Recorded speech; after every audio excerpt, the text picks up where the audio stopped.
मॅनेजमेंटचा अभ्यास करणाऱ्या विद्यार्थ्यांच्या वर्गामध्ये त्यांचे प्राध्यापक एक दिवस काचेची एक मोठी बाटली घेऊन येतात. सोबत एक पिशवी देखील आणलेली असते. ती काचेची बाटली ते प्राध्यापक टेबलावरती ठेवतात. सोबत आणलेल्या पिशवीमधनं काही मोठ्या काही मध्यम आकाराचे दगड काढून त्या बाटलीमध्ये भरतात. त्यानंतर ते आपल्या विद्यार्थ्यांना विचारतात, ही बाटली भरलेली आहे का? विद्यार्थी उत्तर देतात, हो, ही बाटली भरलेली आहे. प्राध्यापक आता त्या बाटलीमध्ये छोट्या आकाराचे दगड भरतात. मोठ्या दगडांमध्ये जी रिकामी जागा उरलेली असते ती जागा या छोट्या दगडांनी आता भरली जाते. आता प्राध्यापक पुन्हा विद्यार्थ्यांना विचारतात, ही बाटली भरलेली आहे का? विद्यार्थी उत्तर देतात, हो, आता ही बाटली भरलेली आहे. आता प्राध्यापक त्या बाटलीमध्ये अगदी बारीक रेती, बारीक वाळू भरतात. मोठ्या आणि छोट्या आकारांच्या दगडामध्ये जी पोकळी राहिलेली असते त्या पोकळीमधील जागा आता त्या बारीक रेतीने भरली जाते. प्राध्यापक पुन्हा विद्यार्थ्यांना विचारतात, आता ही बाटली भरलेली आहे का? विद्यार्थी उत्तर देतात, हो, आता ही बाटली नक्कीच भरलेली आहे. त्यानंतर प्राध्यापक त्यांच्याकडील थर्मासमधील कॉफी त्या बरणीमध्ये ओततात.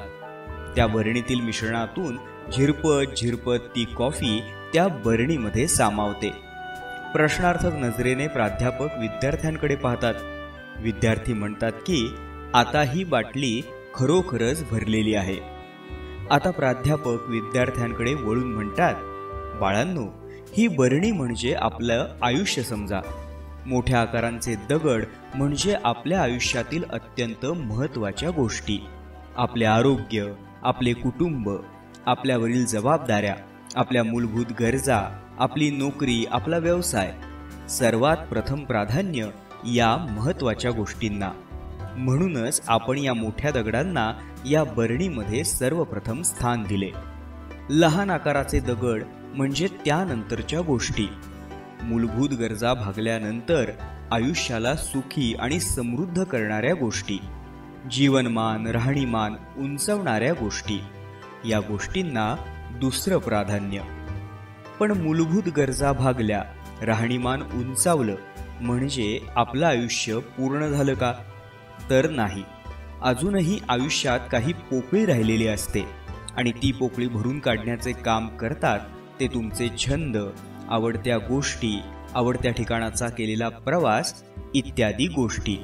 आणि या गोष्टींचे या बरणीमध्ये प्रतिनिधित्व करण्याचे काम ही बारीक रेती करते आहे. तिला तिसरे प्राधान्य.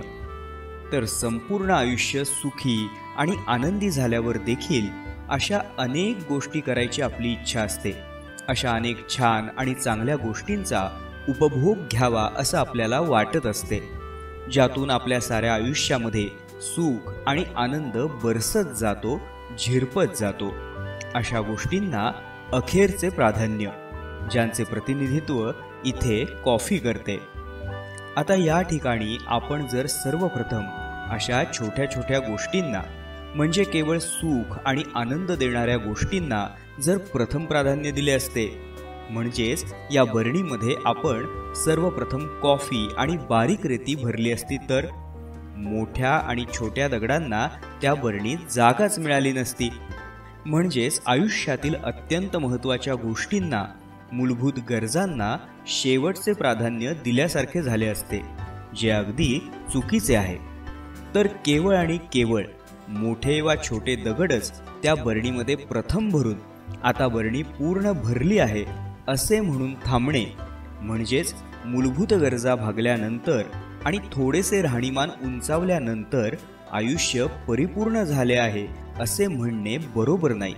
उरलेली पोकळी भरून काढण्यासाठी आनंददायी गोष्टी, छंद यांना देखील नंतर प्राधान्य हे दिलेच पाहिजे. आयुष्य हे तेव्हा सुंदर होते जेव्हा आपण प्रत्येक गोष्टींना योग्य तेवढे महत्त्व आणि योग्य प्राधान्य देतो.